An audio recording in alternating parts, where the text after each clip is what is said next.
నమస్కారం. ఇప్పుడు సుమతి శతకంలో ఒక పద్యం చెప్తాను. సుమతి శతకంలో పద్యం.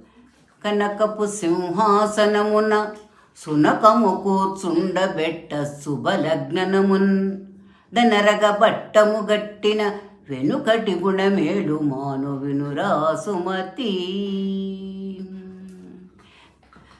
కనకపు సింహాసనం, బంగారపు సింహాసనం మీద సునకం కుక్కను కూర్చోబెడితే కుక్క హీన బుద్ధి కలది. దాని బుద్ధి అది పోగొట్టుకోలేదు. అది బంగారపు సింహాసనం మనం మంచిగా కూర్చోవాలి అని దానికి తెలియదు కదా. అదేమిటంటే దాని బుద్ధి ఏమిటి? కుచ్చులు ఏమైనా ఉన్నాయా, తోలు వస్తువులైనా ఉన్నాయా, అవి కొరుకుదామన్న దృష్టిలోనే ఉంటుంది. దానికి శాలువాలు కప్పినా ఏం కప్పినా సింహాసనమే కూర్చోబెట్టినా దాని గుణం అది పోగొట్టుకోలేదు. అలాగే హీనబుద్ధి కలవాడు కూడాను తక్కువ బుద్ధి కలవాడిని సింహాసనమే కూర్చోబెడితే వాడు చేసే చేష్టలన్నీ కూడా తక్కువ బుద్ధిలాగే ఉంటాయి.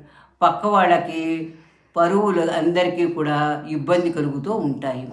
ఆ విధంగా ఉంటుంది. అందుకోసమే సింహాసనం మీద ఎవరిని కూర్చోబెట్టాలో మనం చూసి కూర్చోబెడితే ఆనందంగా ఉంటుంది.